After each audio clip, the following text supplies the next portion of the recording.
Je vous salue Marie, pleine de grâce, le Seigneur est avec vous. Vous êtes bénie entre toutes les femmes, et Jésus, le fruit de vos entrailles, est béni. Sainte Marie, Mère de Dieu, priez pour nous pauvres pécheurs, maintenant et à l'heure de notre mort. Amen. Voilà, en pleine octave. Bonjour à tous, soyez bénis. C'est une joie de pouvoir partager, enregistrer un enseignement sur la divine volonté. Toujours un bonheur de parler de la divine volonté. Et je vous souhaite à tous une très belle fête de Noël et puis une belle année dans le Seigneur 2022.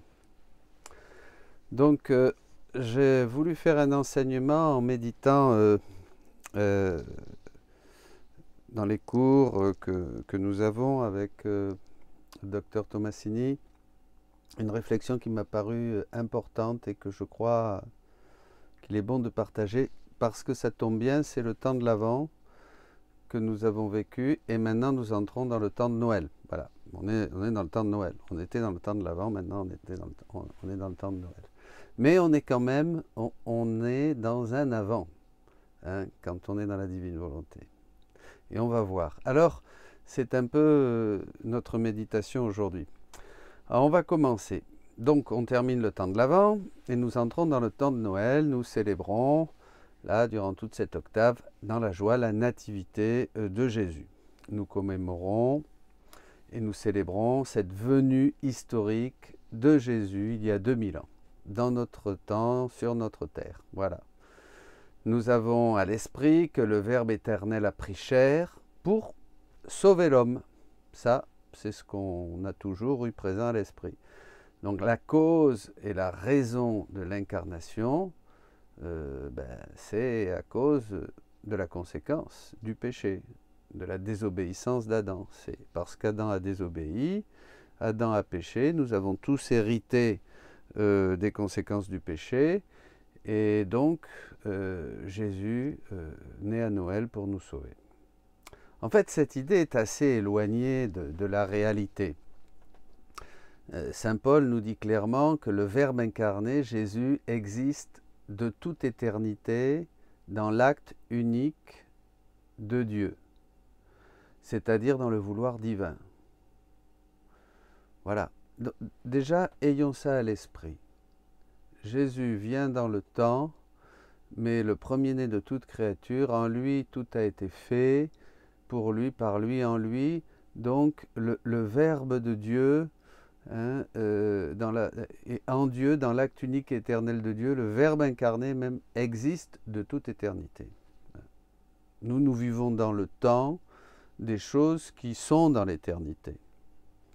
Comme nous ne pouvons pas comprendre, embrasser tout l'acte unique et éternel de Dieu, nous vivons dans le temps. Tout ce qui est dans le temps existe dans l'éternité. Bon, voilà, je ferme la parenthèse. Si les choses sont ainsi, donc nous devons chercher la véritable cause de l'incarnation, qui en fait n'est pas le salut du genre humain, ou pas seulement, peut-être au début, oui, dans autre chose. Si Jésus existe depuis toujours dans l'éternité, ab aeterno, hein, comme tous les mystères de Jésus, hein, Jésus dit aussi que tous ces mystères sont actifs, hein, que tout ce qu'il est. Si Jésus existe depuis toujours ab aeterno, dans l'éternité, la finalité donc doit se trouver en Dieu. Et Jean nous donne une piste. Jean nous dit que Dieu est amour. Voilà. Si nous tenons compte de cette affirmation que Dieu est amour, hein, première lettre de Jean, chapitre 4, verset 8, il faut conclure que toute action qui vient de Dieu doit tendre pour satisfaire ou réaliser, conduire, pour donner libre cours à cet amour. La seule chose que Dieu peut faire, c'est aimer. C'est aimer. Et en tenant compte qu'en Dieu, l'amour n'est pas comme chez nous, un sentiment, nous découvrons que Dieu aime, mais il se donne. C'est ce qu'il a fait. Dieu a tant aimé le monde qu'il a envoyé son Fils. Dieu aime, il se donne. L'amour en Dieu est donc un acte. Quelque chose de concret. C'est un acte. Dieu aime, hein, ce n'est pas un sentiment comme chez nous, et il se donne. Il aime, il donne. Il aime, il se donne. Parce que quand il se donne lui. Il se donne en plénitude. Alors on va avoir un petit texte là du volume 35, 35-12, paragraphe 4, 19 octobre 1937. Jésus dit à Louisa, « Ma fille, ne sois pas surprise. Tout est possible dans ma volonté. L'amour véritable, lorsqu'il est parfait, commence par lui-même. Le vrai modèle est la Sainte Trinité. Mon Père céleste s'aimait lui-même et dans son amour, il généra son Fils. Il s'aimait lui-même dans son Fils. Moi, son Fils, je m'aimais moi-même dans le Père. Et de cet amour procéda le Saint-Esprit. Par cet amour de lui-même, le Père céleste généra un seul amour, une seule puissance, une seule sainteté, etc. Il noua l'inséparable union des trois personnes. Très intéressant. Très profond. Hein. Il faut lire plusieurs fois. On peut la répéter si vous voulez plus vite. Ma fille, ne sois pas surprise. Tout est possible dans ma volonté. L'amour véritable, lorsqu'il est parfait, commence par lui-même. Pour nous, ça paraîtrait un égoïsme. Le vrai modèle est la très sainte Trinité. Rappelons-nous, Dieu est amour. Mon Père céleste s'aimait lui-même et dans son amour, il généra son Fils. Il s'aimait lui-même dans son Fils, en se déversant totalement dans le Fils. Moi, son Fils, je m'aimais moi-même dans le Père. Et de cet amour procéda le Saint-Esprit. Par cet amour de lui-même, le Père céleste généra un seul amour, une seule puissance, une seule sainteté, etc. Il noua l'inséparable union des trois personnes divines. Bon. Conclusion. En se donnant complètement, comme on le voit là, le Père se donne complètement, il se déverse, hein, il s'aime lui-même dans le Fils, celui de qui tout procède, donc le Père, permet à celui qui est généré, le Fils, de recevoir la même nature divine, avec tous les attributs. Vous voyez, le Père aime le Fils, il s'aime lui-même dans le Fils, il se donne totalement, et donc il donne au Fils la même nature et tous ses attributs. Voilà. Celui qui est généré, le Fils, contient la totalité de l'être divin. Voilà, il est pareil au Père. Vous voyez, consubstantiel. L'être divin est donc l'amour parfait. Parce que personne ne peut faire quelque chose comme ça. Vous voyez, c'est l'amour parfait. Dieu est amour, c'est ça.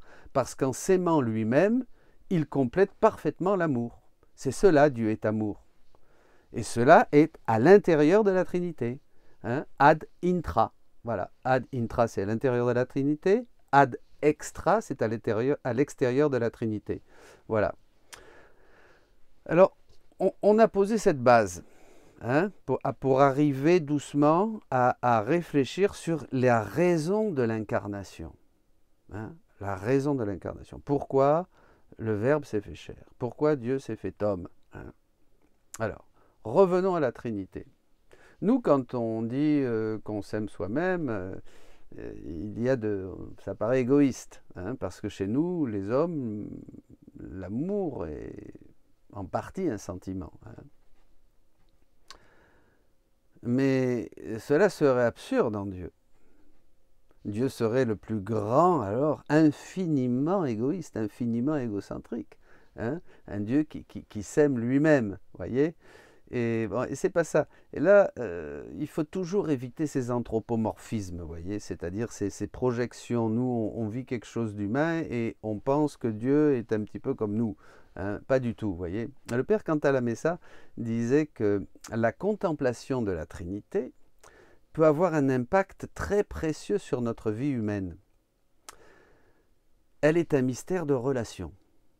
dans la Trinité, c'est un mystère de relation. Hein. Ils sont tous en relation les uns les autres. Ils se donnent tous, les trois se déversent, chacun se déverse dans l'autre. Voyez, c'est les plus pauvres, même, on peut dire, puisqu'ils ne gardent rien, aucun ne garde rien pour lui-même. Hein. Les personnes divines sont en effet définies par la théologie comme des relations subsistantes. C'est des pures relations. Cela signifie que les personnes divines n'ont pas de relations, mais sont des relations. Elles sont pures relations. Voilà. Bon, ben voilà, je voulais préciser ça. Mais si on regarde, si on contemple cet amour en acte, vous vous rappelez, Dieu est amour, donc il est toujours en acte de se donner, il se donne. Dans l'acte de se donner, on voit le Père qui se donne lui-même dans le Fils, qui se déverse tout entier dans le Fils. Il donne tout au Fils, sauf la paternité. Le Fils sera toujours Fils, et le Père sera toujours Père. Vous voyez, il n'y a pas de confusion de personnes. Un seul Dieu, trois personnes, distinctes. Hein. Chacune même aura une mission. Hein. Le Fils, quand il s'aime lui-même dans le Père, comme le dit ici Jésus, cela veut dire qu'il se donne totalement au Père. C'est-à-dire qu'il correspond totalement au Père en tout ce que le Père attend. Le Père s'aime dans le Fils, voyez, il donne tout au Fils, tout ce qu'il est, sa nature, ses attributs. Le Fils reçoit tout et correspond parfaitement au Père. Personne ne peut aimer le Père comme le Fils. Hein. Et de là procède la troisième personne de la Trinité. Hein, ouais. Donc trois relations subsistantes. Hein, en théologie, on dira ça. Bon. Donc, tout ce mouvement, hein, attention, dans Dieu, il n'y a pas de mouvement, hein, mais on est obligé d'utiliser des mots hein, pour essayer de comprendre quelque chose. Hein, Dieu est au-delà de tout. Tout ce mouvement se trouve ad intra, vous vous rappelez, dans la Trinité. Et avec lui, ce mouvement, il y a tous les autres mouvements qui sont à l'intérieur de la Trinité. On peut dire que l'amour est constitutif de l'être divin. Hein, Dieu est amour. Maintenant, considérons que cette impulsion à aimer, à se donner, continue. Mais plus à l'intérieur de la Trinité, mais au dehors. Saint Thomas disait que le bien est diffusif. Il se donne. Donc, parce qu'il faut bien expliquer, je me pose la question, alors vous la posez aussi, comment il existe ce monde créé, vous voyez, ben, la nature, tout ce qu'il y a à l'extérieur, vous voyez, même les anges, hein, bien sûr, même nous, bien sûr. Donc Dieu a besoin d'aimer. C'est une nécessité pour Dieu, qui est amour, de toujours aimer, toujours aimer. Alors à l'intérieur de la Trinité, c'est complet, c'est parfait, on va le voir, hein, mais Dieu a donc besoin d'un être. S'il veut étendre son amour en dehors de la Trinité, il a besoin d'un être ad extra, en dehors de la Trinité, afin de pouvoir transmettre ce règne d'amour. Que ce règne d'amour ne soit pas seulement à l'intérieur de la Trinité, mais maintenant à l'extérieur, hein, à l'extérieur de lui. Car il y a une citation de Jésus, et c'est à propos de la Vierge Marie, je vais lire le passage, il dit que « car un bien ne peut être complet s'il n'est pas possédé à l'intérieur et à l'extérieur ». À l'intérieur, soit dans la Trinité, oui, mais il faut que ce bien soit aussi possédé à l'extérieur. Hein. Et Jésus dit ça à propos de la Vierge Marie, dans le volume 35, au 8 décembre 1937. Maintenant, écoute une autre surprise. Dès qu'elle a été conçue, la Vierge Marie, elle a commencé sa course, et nous l'avons aimée d'un amour infini. Ne pas l'aimer aurait été pour nous le plus grand des martyrs. Donc, comme elle courait pour trouver à l'extérieur d'elle notre vie, qu'elle possédait à l'intérieur, Marie avait la divine volonté en elle, donc en plénitude, mais elle courait à l'extérieur pour la chercher dans tout le reste du monde créé, puisque la divine volonté est partout, hein, créatrice, conservatrice, nourricière, elle nourrit. Hein, car un bien n'est jamais complet s'il n'est pas possédé à l'intérieur et à l'extérieur. Ainsi comme elle courait, elle a été conçue dans le ciel, dans les sphères célestes et les étoiles. ont fait sa couronne et l'ont louée et acclamée comme leur reine. Hein. Vous voyez, elle rejoignait dans tous les éléments créés, dans toute la création, la Vierge Marie rejoignait la divine volonté qu'elle avait déjà en elle. Hein. Voilà. Donc voilà, un bien ne peut être parfait s'il n'est pas intérieur et extérieur, s'il n'est pas possédé à l'intérieur et à l'extérieur. Alors, pour mener à bien ce projet en dehors de la Trinité, puisque bon, le monde est créé et vous et moi, nous existons, Dieu avait besoin d'un être qui pouvait recevoir la totalité de son amour. Et ça, c'était ni vous ni moi. Et en même temps, qui serait capable de correspondre parfaitement en aimant avec la même mesure dont il a été aimé. Rappelez-vous que Dieu fait d'abord les choses avec une personne et après, il partage, hein, dit Jésus. Nous sommes d'accord qu'aucun être créé ne pouvait satisfaire ce besoin de Dieu, ne pouvait satisfaire cette nécessité d'amour. Hein.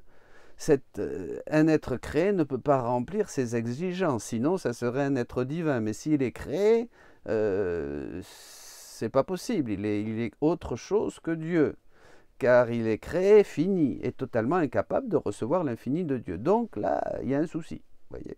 Alors, qui? Qui? Posez-vous la question. Eh bien, Jésus. Jésus. C'est pour cette raison que le Verbe s'est fait chair d'abord. Voyez. Voilà la vraie raison de l'incarnation. Hein? L'humanité du Verbe, fortifiée par sa divinité, est capable non seulement, hein, l'humanité du Verbe, bien sûr avec toute la divine volonté, hein, tout ce qu'il est, toute sa personne, non seulement est capable de recevoir la totalité de l'amour divin, comme de correspondre aussi avec le même amour. Quand l'humanité du Verbe découvre sa mission, cette finalité, et voit qu'il doit réaliser et compléter cet amour de Dieu en dehors de la Trinité, ad extra, il va demander à l'être suprême une compagnie. Parce que lui aussi a besoin d'aimer. Ad extra. Il va demander à l'homme, à Dieu, à l'être suprême, une compagnie, mais une compagnie de même nature que lui. Une compagnie qui est une nature humaine et divine et forme une seule et même personne afin de pouvoir partager tout ce qu'il contient. Jésus va dire cela à Louisa et dans le volume 12, 123, le 24 janvier 1920, on va lire. Ma fille, si tu savais comme je désire, je soupire, j'aime la compagnie de la créature.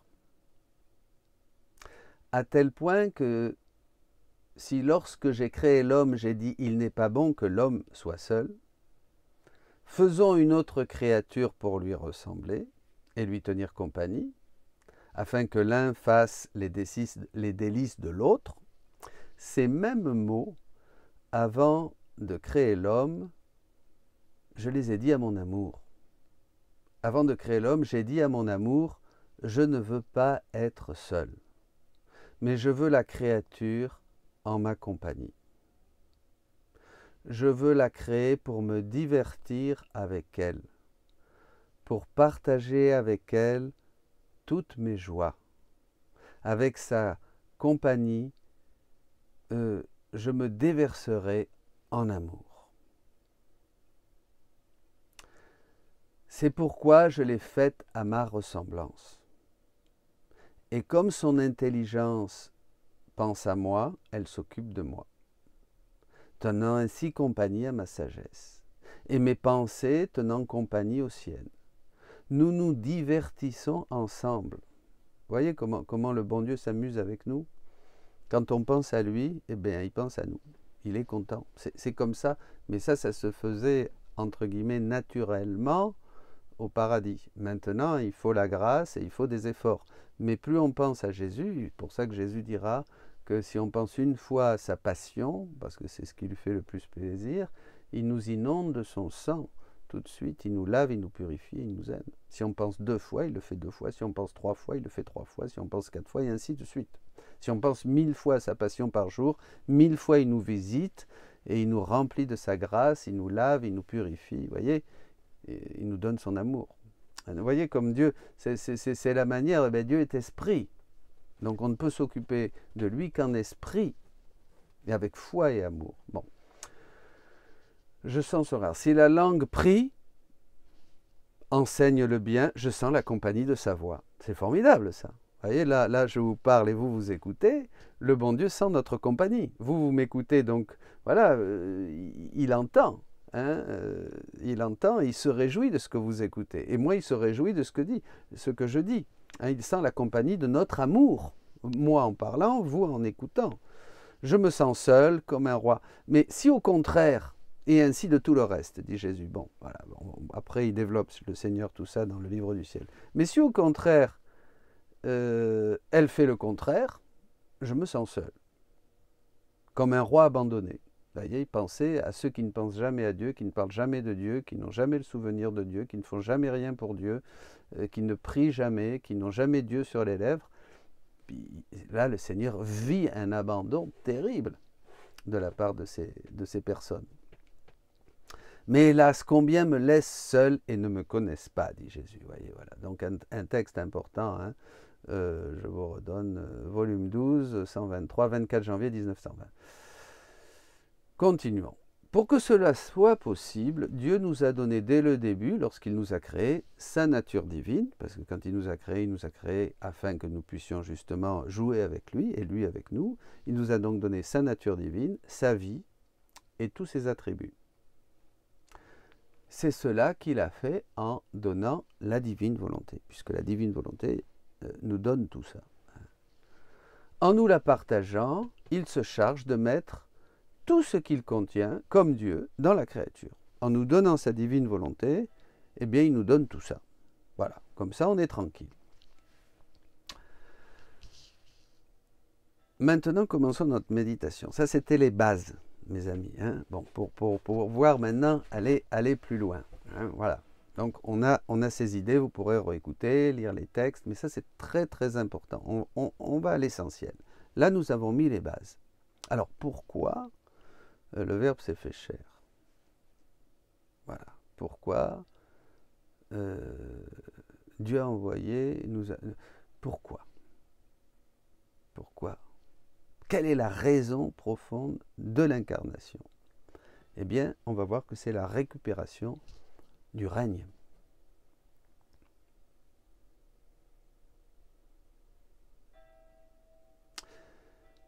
C'est ici que nous allons commencer notre méditation sur ce nouvel Avant.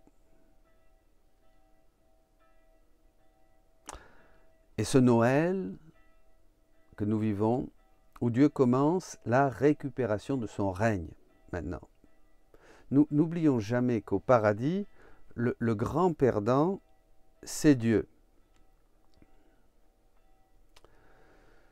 Tout ce dont nous avons parlé nous permet de mieux comprendre le plan de Dieu. Nous venons de sortir de l'Avent, nous entrons dans le temps de Noël, et dans les écrits de Louisa, Dieu nous dit 2 choses indispensables pour comprendre ce qui suit maintenant. Jésus dit qu'il est la divine volonté. Oui.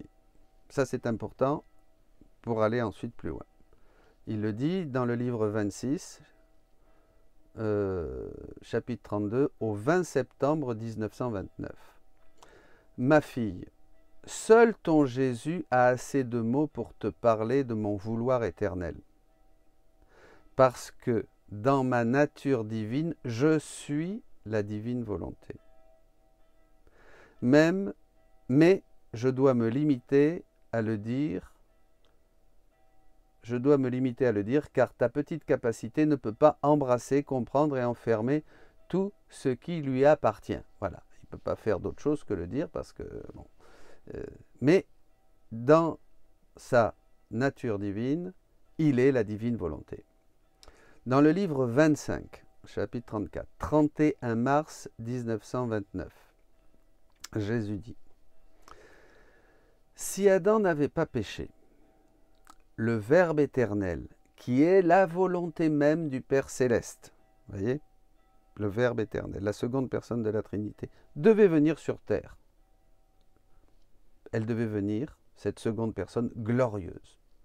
Il devait venir triomphant et dominateur, visiblement accompagné de son armée angélique, pour être vu de tous, et par la splendeur de sa gloire, fasciner tout le monde, et attirer tout le monde à lui par sa beauté, couronné comme roi, et avec le spectre du commandement, pour être roi et chef de la famille humaine. Voyez. Alors ça, c'est extraordinaire. Si Adam n'avait pas péché, le Verbe éternel, qui est la volonté même du Père céleste, devait venir glorieusement sur la terre. Le Verbe éternel, qui est la volonté du Père céleste.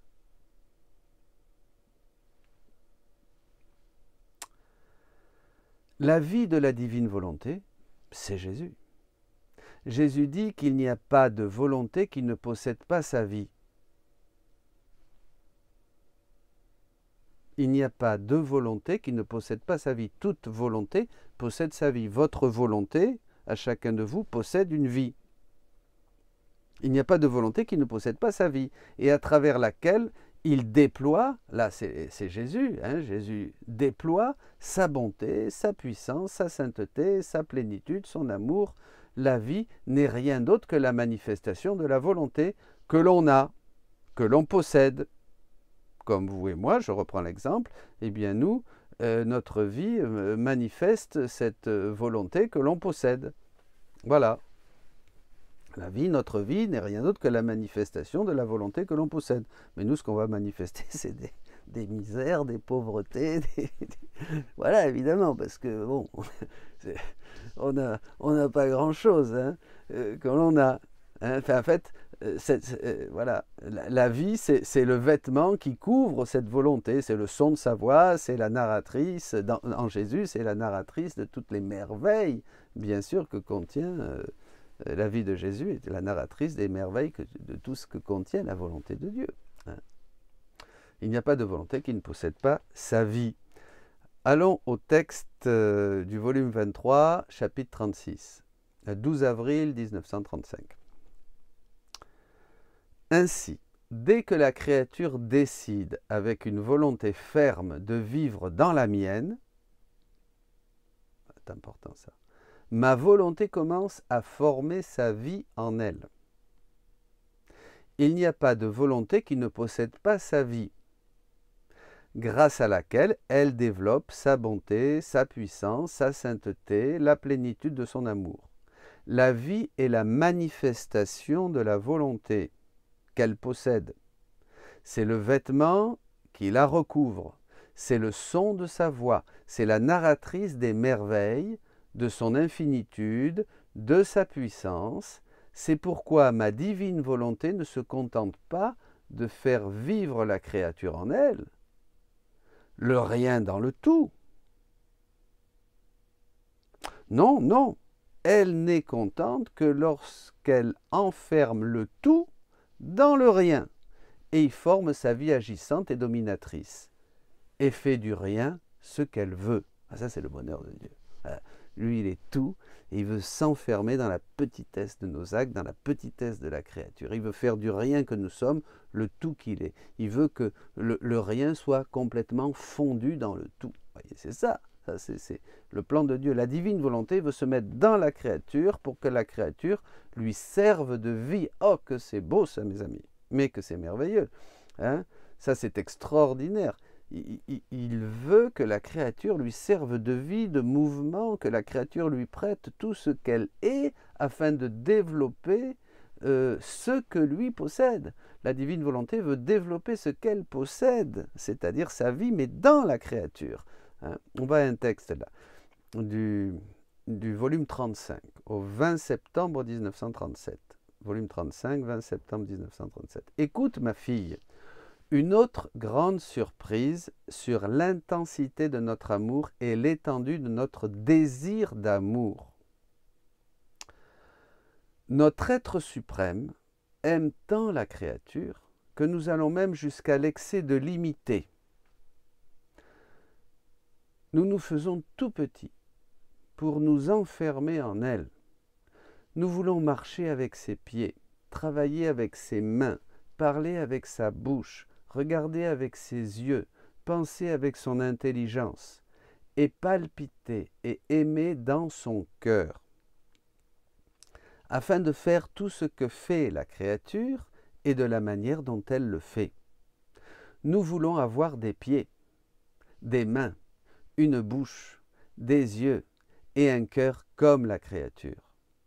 Et nous le lui demandons comme si nous n'en étions pas les propriétaires absolus.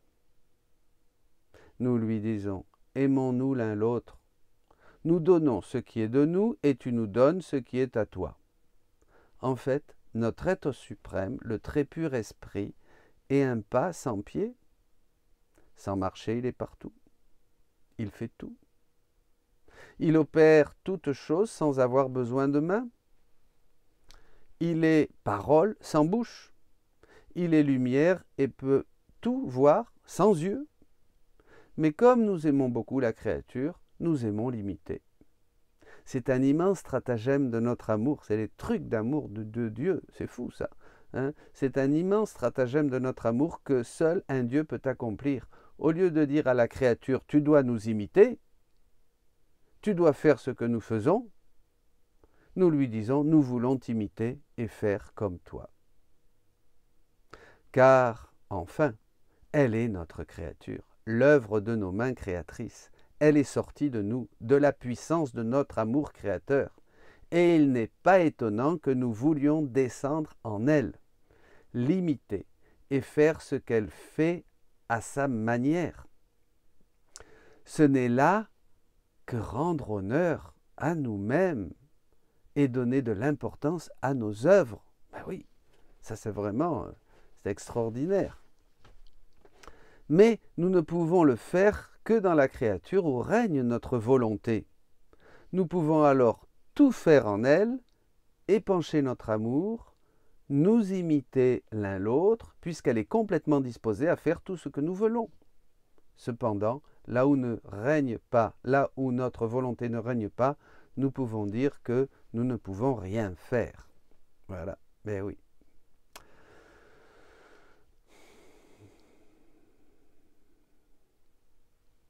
C'est pourquoi lorsque je te parle de ma volonté, c'est ton Jésus qui te parle.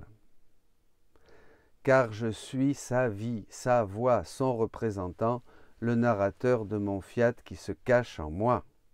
Voyez ?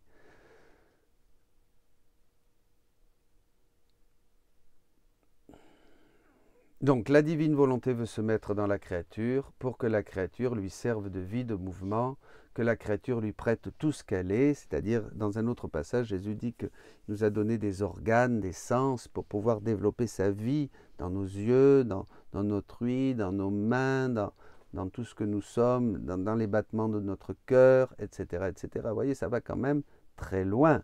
Et tout ça, c'est le fruit de la grâce, bien sûr, c'est le fruit de la rédemption, c'est le fruit des sacrements, du baptême qui nous fait déjà enfants de Dieu, nous le sommes.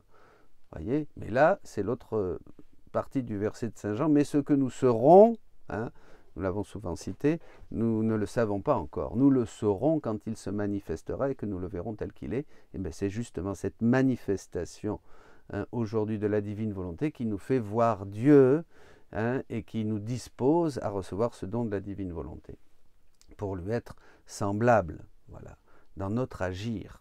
Parce que l'image, nous l'avons, la ressemblance est dans l'agir.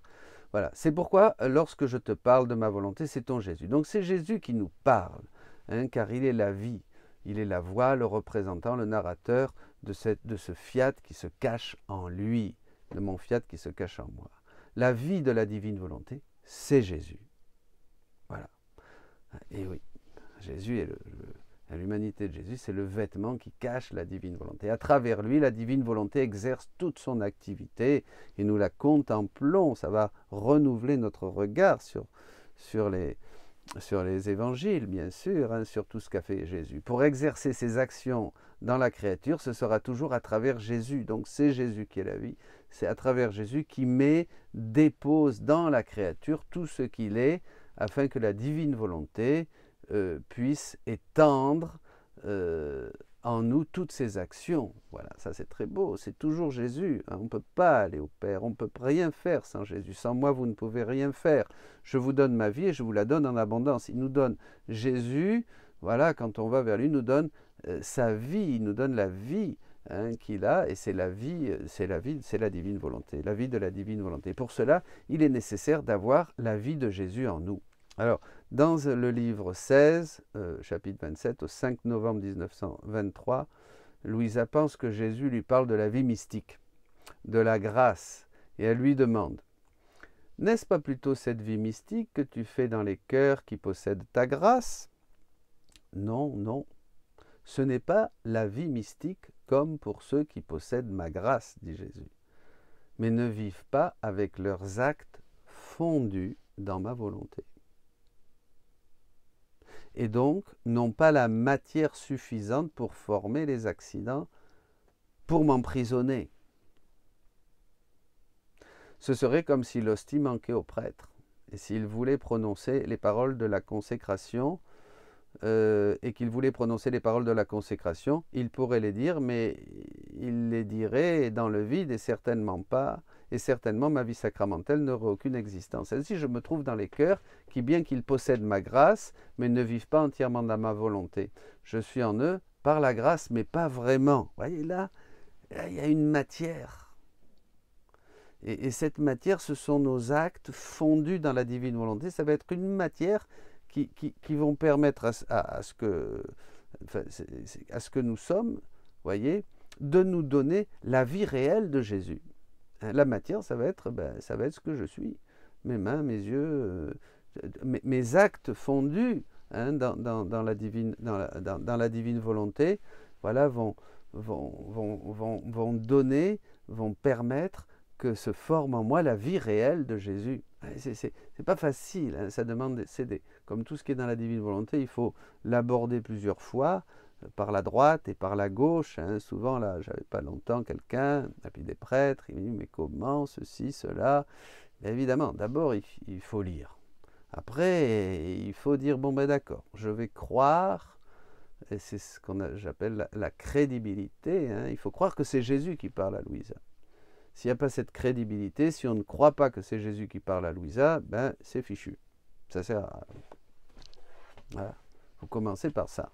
Une fois qu'on a un cœur d'enfant, voilà, bon, c'est pas, en plus, bon, ça a été quand même la divine volonté, bon, après, comme le disait quelqu'un, après 60 ans d'index, et déjà ça avait été reconnu, bon, maintenant, ça y est, maintenant, c'est sûr qu'il y a des questions qui sont encore à travailler, parce qu'on ne peut pas tout comprendre.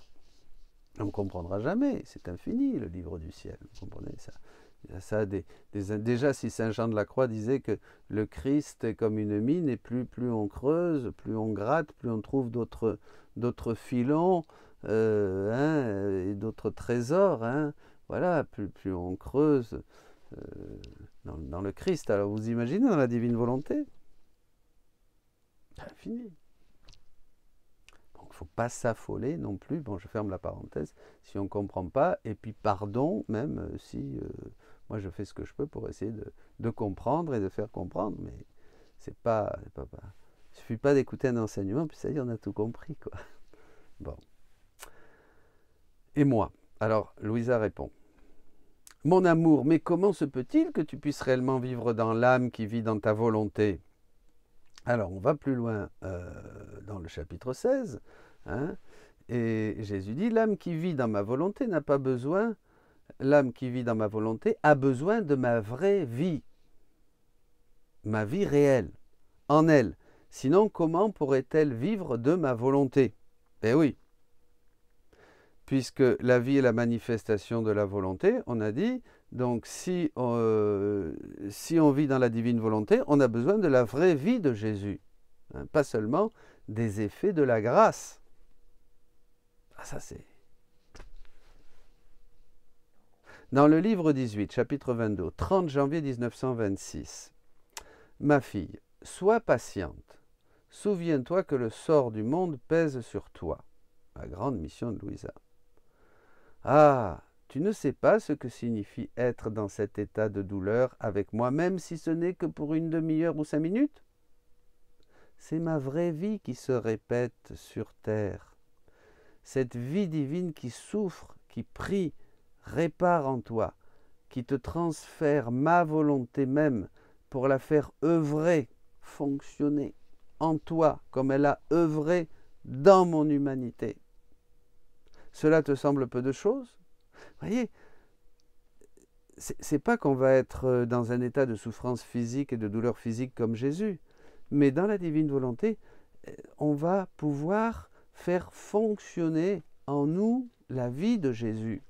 C'est cette vie divine qui souffre, qui prie, qui répare en toi, qui te transfère ma volonté même pour la faire œuvrer en toi comme elle a œuvré dans mon humanité. C'est sûr que Louisa, elle, vivait un état de souffrance immense. Mais nous, chaque fois que nous entrons dans la divine volonté, eh bien, nous faisons œuvrer la passion de Jésus. Réellement.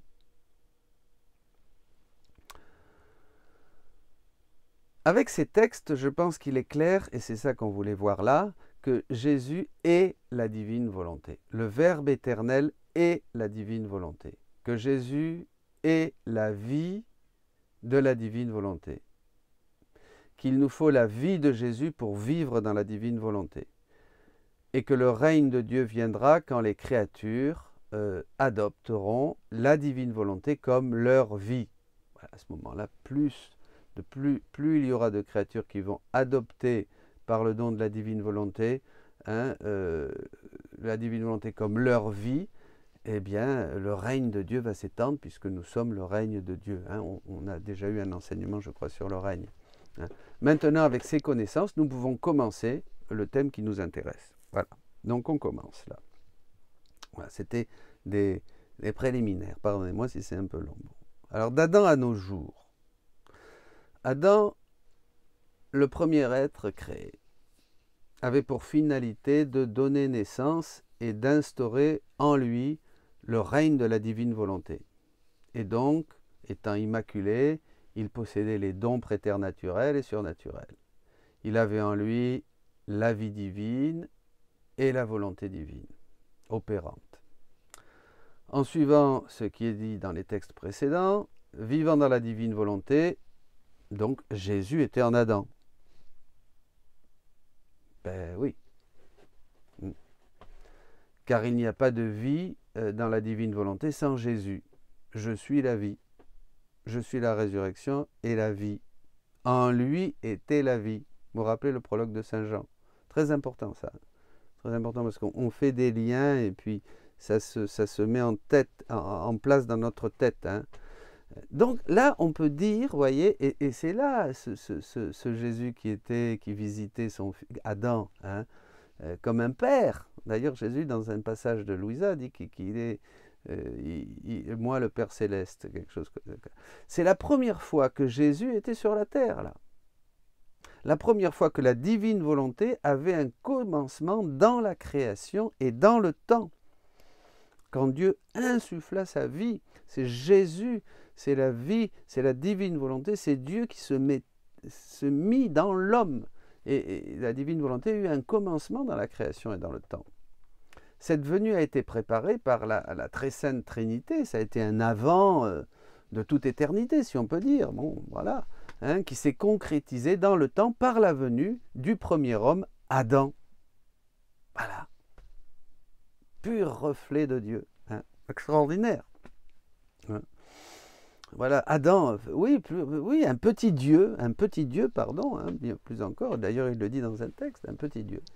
Alors nous savons ce qui s'est passé par la suite, la volonté divine et la vie divine ont été rejetées du paradis, Adam aussi a été expulsé, le drame, pourquoi, nous dit la Bible, Adam a été expulsé pour que l'homme n'étende pas la main et mange de l'arbre de la vie et vive pour toujours. Je vais citer le passage. « Voilà que l'homme est devenu comme l'un de nous, par la connaissance du bien et du mal. Maintenant, ne permettons pas qu'il avance la main, qu'il cueille aussi le fruit de l'arbre de vie, qu'il en mange et qu'il vive éternellement.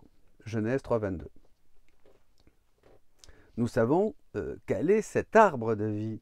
C'est Jésus. Il ne faut pas qu'il en mange. Celui qui mange ma chair et boit mon sang vivra pour toujours. Celui qui n'en mange pas n'aura pas la vie.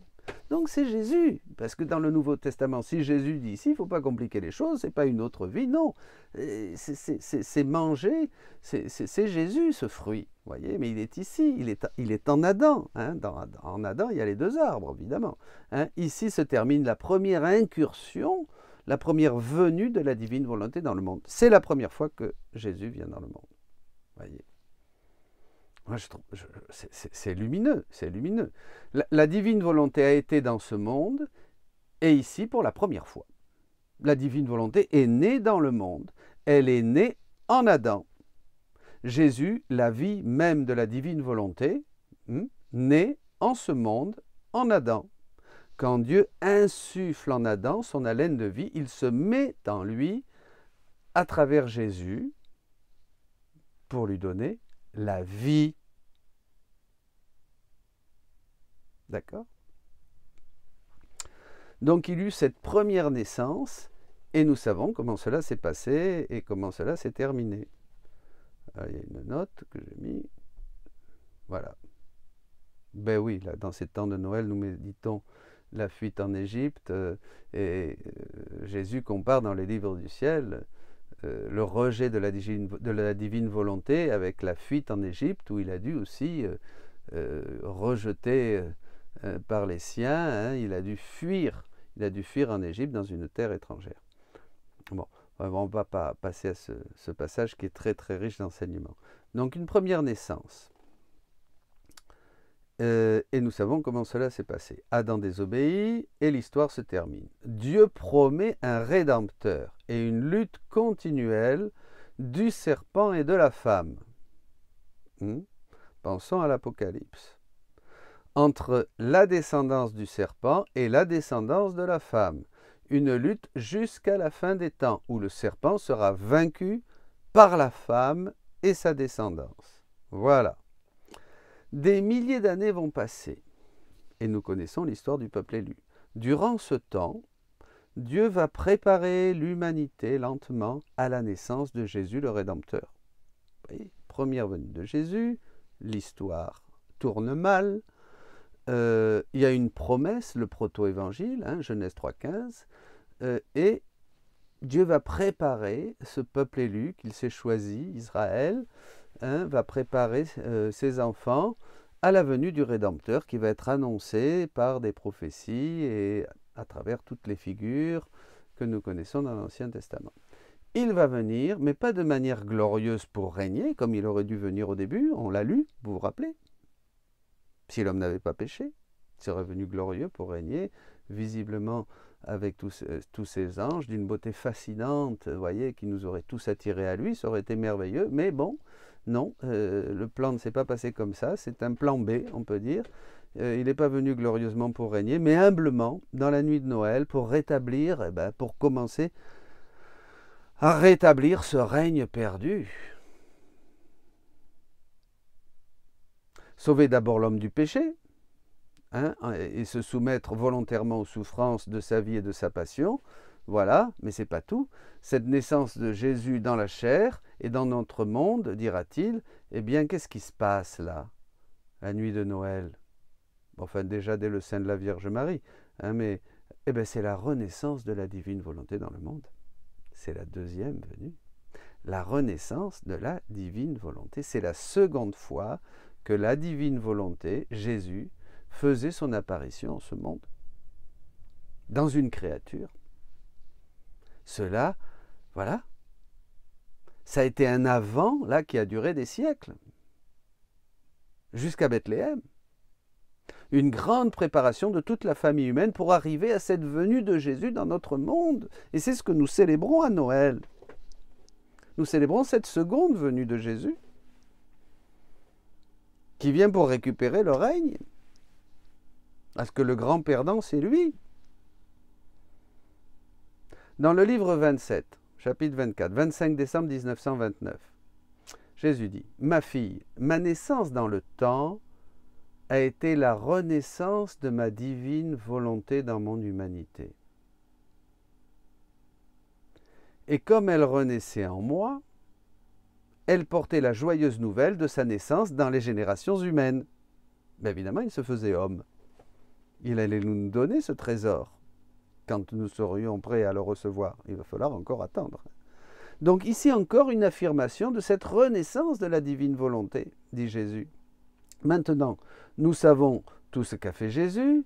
Il a fait une œuvre complète, il a sauvé l'homme, mais aussi il l'a refait complètement. Il l'a préparé, il lui a donné les bases pour cette troisième venue de la divine volonté. Maintenant, on va voir. Mais maintenant, sortant, naissant d'une créature issue du péché originel. Ah là, c'est extraordinaire.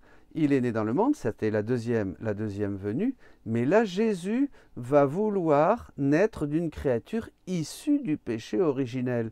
Voyez, c'est pour cette raison qu'il fallait d'abord le salut et la rédemption, et ensuite faire que l'homme se prépare à cette troisième venue de Jésus, afin de rétablir le règne sur la terre, le règne du royaume de la divine volonté. Et là, on va voir, ça va être Louisa.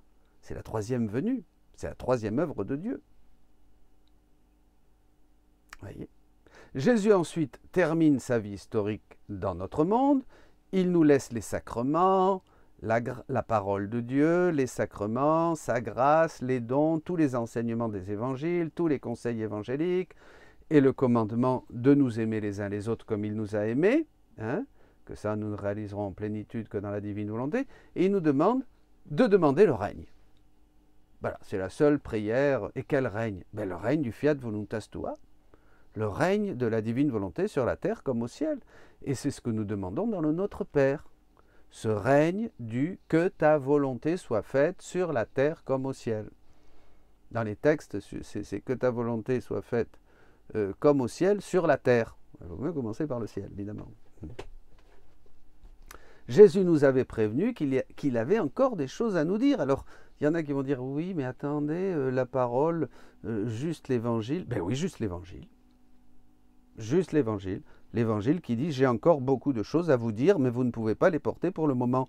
Donc il fallait croire, et il faut croire que Jésus a encore des choses à nous dire. Si on reste absolument fermé, par exemple, comme nos frères séparés, nos frères protestants séparés, fermés juste sur la parole de Dieu, bon, on ne va pas aller très loin, parce que Jésus, d'ailleurs, il le dit, qu'à l'époque, quand il est venu sur terre, il ne pouvait pas dire grand-chose, parce que le peuple n'était pas prêt, donc il a dit, puis il a employé des choses assez simples, des comparaisons, la vigne, les blés, le médecin, le juge, et tout ça, pour que ça soit accessible. Et il dit, mais maintenant, dans l'évangile du royaume de ma divine volonté, parce que ça aussi, c'est ce que dit Jésus, je vous donne des enseignements beaucoup plus élevés.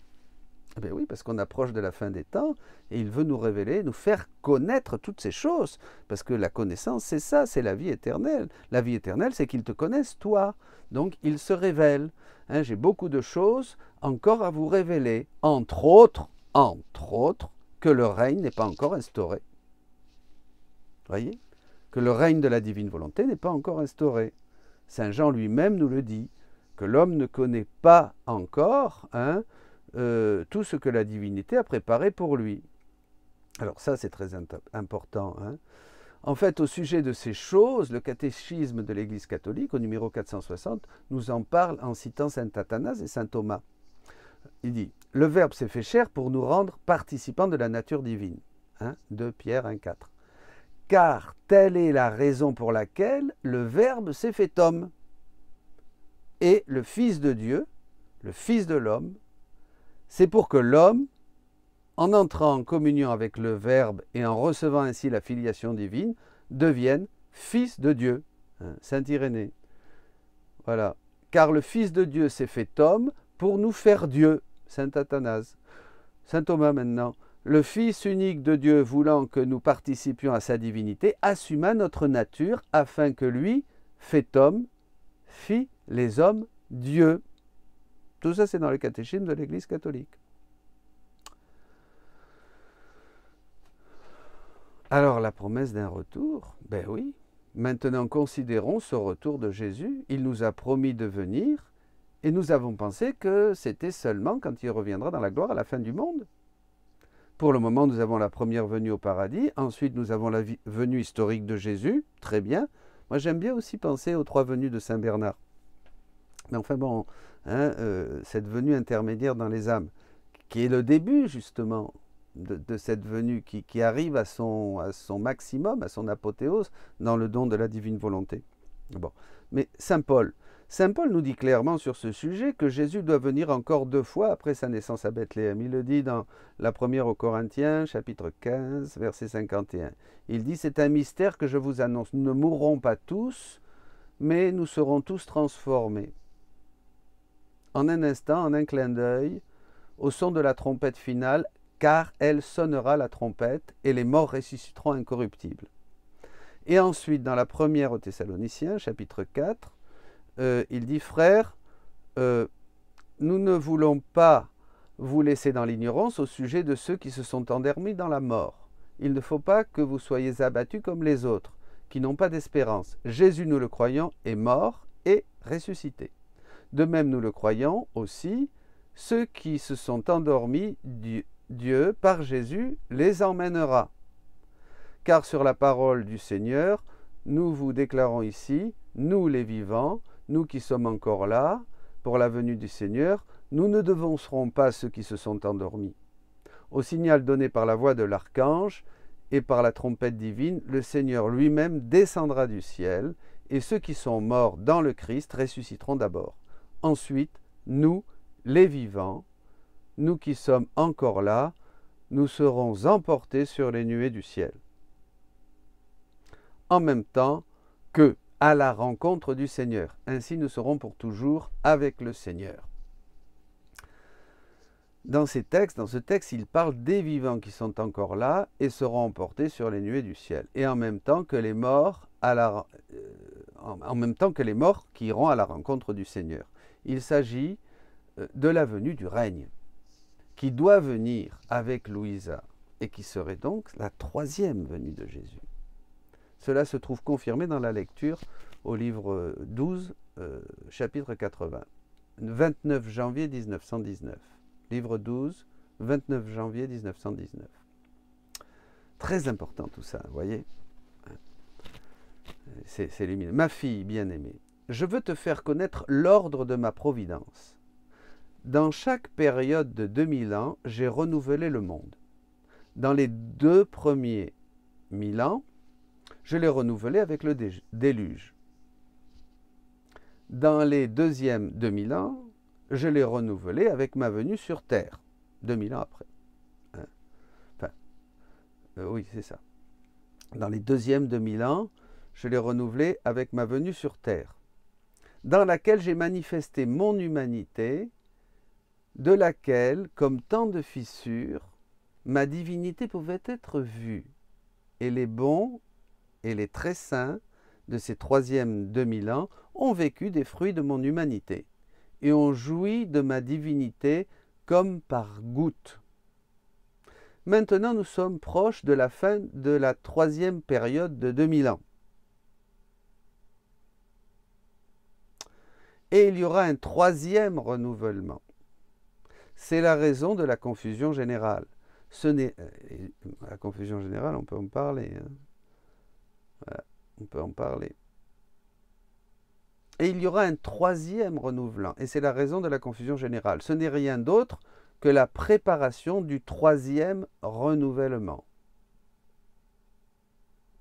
Premier renouvellement, le déluge. 2e renouvellement, la naissance de Jésus, historique, à Bethléem. 3e renouvellement maintenant. Et si dans le 2e renouvellement, j'ai manifesté ce que mon humanité a fait et souffert, et très peu ce que la divinité a œuvré, maintenant dans ce 3e renouvellement, après que la terre ait été purgée et que la génération actuelle ait été en grande partie détruite, je serai encore plus magnanime avec les créatures et je réaliserai le renouveau en manifestant ce que ma divinité a fait dans mon humanité. ce que ma divinité a fait dans mon humanité. Là, après sa naissance à Bethléem, et jusqu'à aujourd'hui, hein, Jésus dit qu'il a montré aux saints comme par fissure ce qu'il y avait à l'intérieur, cette divinité qui était à l'intérieur de son humanité. Comme par fissure, hein, ça a un peu de lumière qui a jailli. Mais maintenant, il va révéler, hein, révéler comment ma volonté divine a œuvré. Je reprends. Je serai encore plus magnanime avec les créatures et je réaliserai le renouveau en manifestant ce que ma divinité a fait dans mon humanité. Comment ma volonté divine a œuvré avec ma volonté humaine. Comment tout a été lié en moi. Comment j'ai tout fait et tout refait. Et même une pensée de chaque créature a été refaite par moi et scellée avec ma volonté divine. Mon amour veut se déverser, veut faire connaître les excès. Vous voyez, l'amour et la connaissance. Hein, plus on connaît, plus on aime, plus on tombe amoureux. Hein. Mon amour veut se déverser, veut faire connaître les excès que ma divinité a opérés dans mon humanité en faveur des créatures, qui dépassent de loin les excès que mon humanité a opérés à l'extérieur. Il n'y a pas de comparaison. Il n'y a pas de comparaison. C'est immense. Ce troisième renouvellement, hein, qui commence maintenant avec Louisa, c'est immense. C'est merveilleux. Nous nous trouvons donc, alors où nous en sommes, nous nous trouvons donc dans cette période d'attente de l'apparition de la troisième venue de Jésus dans ce monde. Mais cette fois, c'est pour régner, c'est l'ère de paix dont on parle, etc. Hein. Nous devons donc maintenant pas tant nous focaliser. Alors, on va vivre encore des Noëls, on a vécu ce Noël. Pas tant nous focaliser ou seulement méditer sur le deuxième avènement historique, qui est merveilleux. Et on a raison de se réjouir et de chanter et de louer le Seigneur, bien sûr. Hein. Surtout qu'il y a plein de grâces qui nous sont données quand nous vivons avec foi, hein, les mystères de Jésus. Hein. Il y a 2000 ans, hein, on ne va pas seulement méditer sur ce deuxième avènement historique il y a 2000 ans, mais nous préparer à ce troisième avant dans lequel nous entrons depuis Louisa. C'est ça. Alors là, ça bouleverse. Eh bien oui, ça y est, nous y sommes.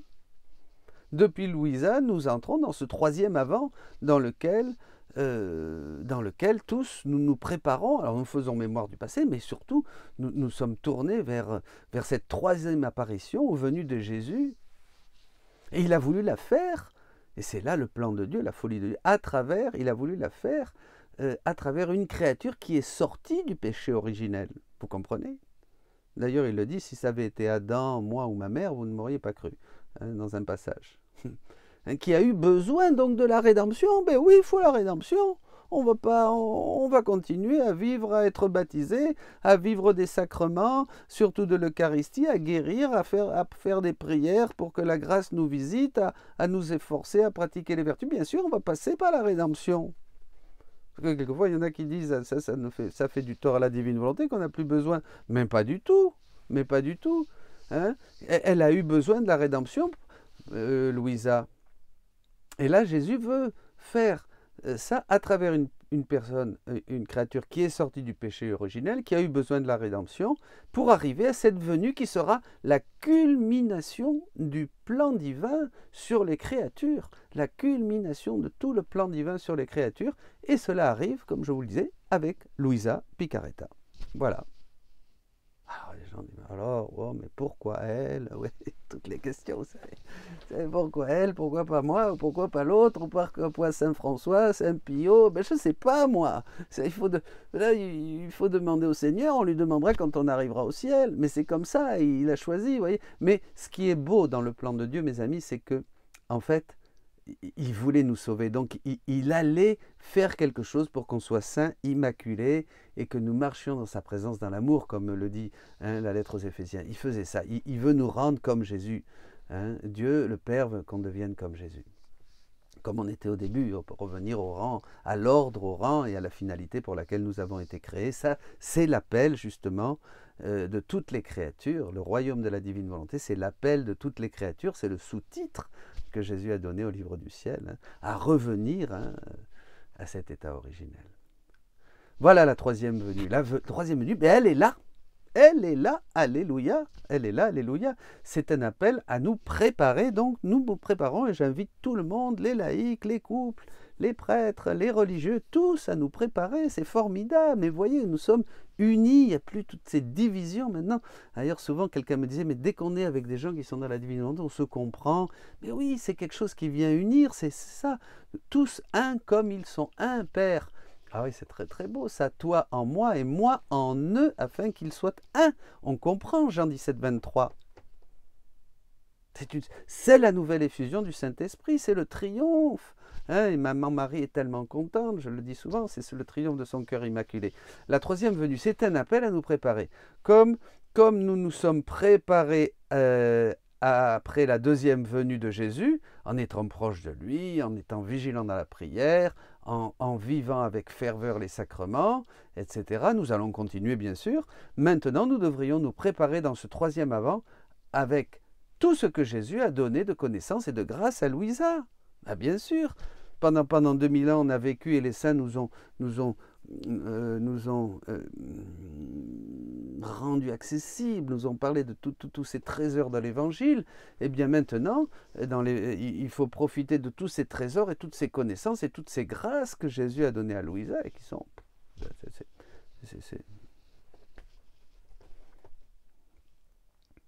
Ça n'a pas de mots. Hein.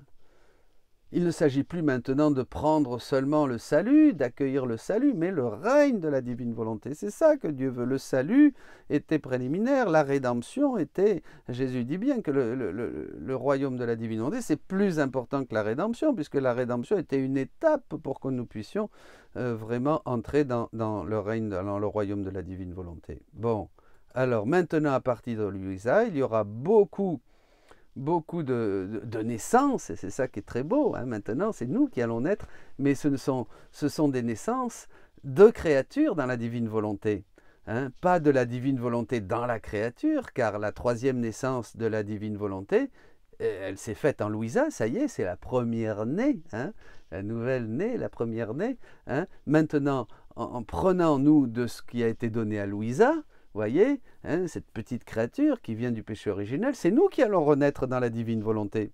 Donc cet avant auquel nous nous préparons, c'est l'avant de notre renaissance dans la divine volonté. Voilà, ça y est, on arrive au retour. Nous allons renaître, nous sommes ceux qui prennent le chemin du point d'origine. Voilà, et Jésus nous l'explique au livre 26, chapitre 30, au 8 septembre 1929. Maintenant, ma fille, celui qui vit dans ma divine volonté renouvelle sa naissance et duplique les renaissances à toutes les générations humaines. Oh, c'est très riche, hein, évidemment. Ma volonté suprême, quand elle vit dans un cœur et y étend la plénitude de sa lumière interminable, concentre tout et tout le monde, fait tout, renouvelle tout, donne à nouveau tout, ce que pendant des siècles et des siècles, elle n'a pas pu donner à travers les autres créatures. C'est-à-dire que vous tous, nous tous qui décidons d'accueillir la divine volonté dans notre cœur, nous naissons dans la divine volonté, nous renouvelons, nous avons cette naissance dans la divine volonté et nous entrons dans ce tout pour donner le tout.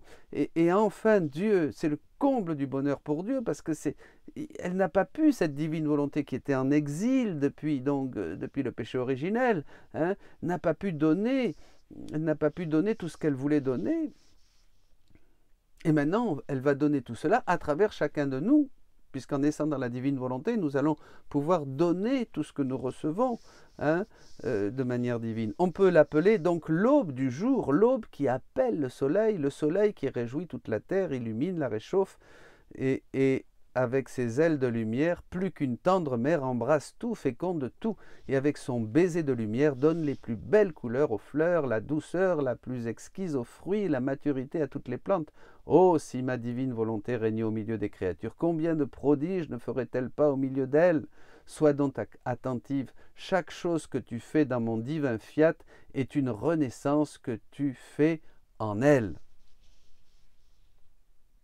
Chaque acte que nous faisons dans la divine volonté, chaque acte, nous renaissons et tout nous est donné dans cette naissance.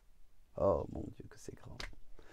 Et renaître en elle signifie renaître dans l'ordre divin, renaître dans la lumière, renaître dans la sainteté divine, dans l'amour, dans la beauté et dans chaque acte de ma volonté, dit Jésus. La volonté humaine souffre la mort, mourant à tous les maux et renaissant à tous les biens.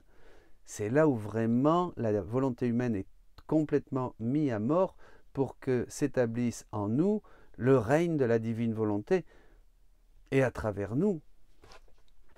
Voilà, c'est une réflexion pour cet Avant que nous avons vécu, pour ce temps de Noël, pour cet Avant maintenant qui après Louisa s'ouvre pour nous.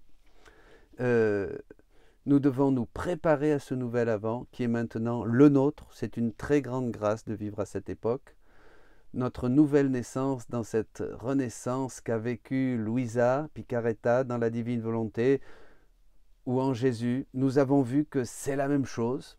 Voilà, c'est la divine volonté. Maintenant, nous sommes greffés sur cette vie grâce aux connaissances du livre du ciel, grâce aux connaissances de la divine volonté. C'est nous maintenant qui renaissons dans la divine volonté.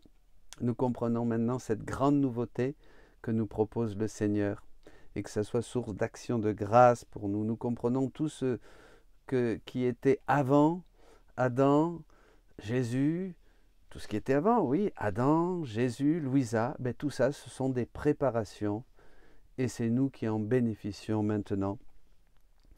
Voilà, et cette dernière venue, ça sera quand le règne de Dieu sera suffisamment instauré, installé sur la terre. Cette dernière venue, ça sera Jésus, le retour en gloire du Christ, de notre Seigneur et la fin du monde. Demandons à la Vierge Marie qui est présente partout, qui est dans toutes ces venues et qui maintenant plus que jamais nous prend la main pour que triomphe son cœur immaculé dans ses enfants. Eh bien, demandons-lui cette grâce et soyez bénis et une très bonne année 2022. Commencez, allons-y tous ensemble. Voilà, soyez bénis.